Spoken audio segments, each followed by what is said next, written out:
সবাই আশা করি খুব ভালো আছো। তোমাদের এতদিন মোবাইলের স্ক্রিনেই তোমরা আমাকে দেখছো, আজকে আমাদের সবাইকে সামনাসামনি দেখতে পাচ্ছ, ইভেন আমরাও তোমাদের সামনাসামনি দেখতে পাচ্ছি। আমরা আসলে খুবই আনন্দিত তোমাদের এরকম সামনাসামনি দেখতে পেয়ে। বেশি সময় নষ্ট করব না, আমি টুকিটাকি ক্লাস নিতে পারি কিন্তু খুব ভালো বলতে পারি না বা বক্তৃতা দিতে পারি না। তোমাদের ছোট দুইটা পয়েন্টে আমি একটু কথা বলি। তোমরা জানো আজকে হচ্ছে বিশ্ব মা দিবস। একটা সন্তান যখন ভূমিষ্ঠ হয়, মায়ের যে প্রসব বেদনাটা সহ্য করতে হয়, এটা পৃথিবীর সবচেয়ে বড় কষ্টের একটা। তোমরা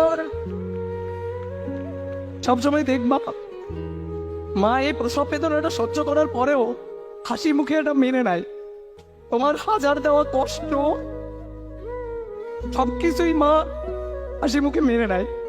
তোমরা মাকে কখনো কষ্ট দিবা না। তুমি যখন ক্যাম্পাসে আসবা, তুমি বাসায় যাওয়ার পরে 1 মাস 2 মাস 6 মাস পরে বাসায় যখন যাবা, তুমি বুঝতে পারবা যে তোমার মা আসলে কতটা তোমাকে ভালোবাসে।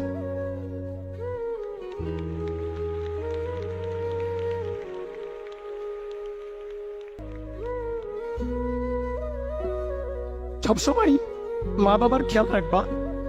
আর একটা পয়েন্টে একটু কথা বলি, সেটা হচ্ছে ভালোবাসা দিয়ে পৃথিবীর সব কিছু জয় করা যায়।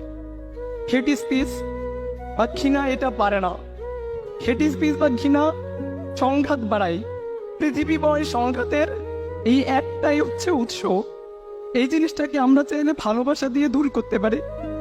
তো তুমি সামনে একটা ক্যাম্পাসে যাবা, তোমার 64টা জেলার বিভিন্ন ধরনের সহপাঠীদের সাথে তোমার পরিচয় হবে। তুমি বিভিন্ন কালচার, বিভিন্ন ভাষা, বিভিন্ন বর্ণের এবং ধর্মের মানুষের সাথে পরিচিত হবা, বন্ধু বান্ধবের সাথে পরিচিত হবা। তোমার একটা সুন্দর ফ্রেন্ড সার্কেল হবে।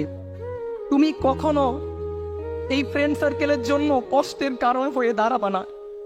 এইটা তোমাদের কাছে আমার আশা বা তোমাদের কাছ থেকে আমার চাওয়া, একটাই অনুরোধ আর কি। যে হাতে আমি তোমাকে পড়াইছি, যে হাতে আমি তোমাকে কলম দেখছি, ওই হাতে আমি ভবিষ্যতে কখনো কোনো রক্তের দাগটার দেখতে চাই না। তো এই জিনিসটা তোমরা মাথায় রাখবা, যেন আমাদের বাংলাদেশের ক্যাম্পাসগুলো সুন্দর হয়। ভালোবাসা দিয়ে ক্যাম্পাসগুলোকে ভরায় রাখবা।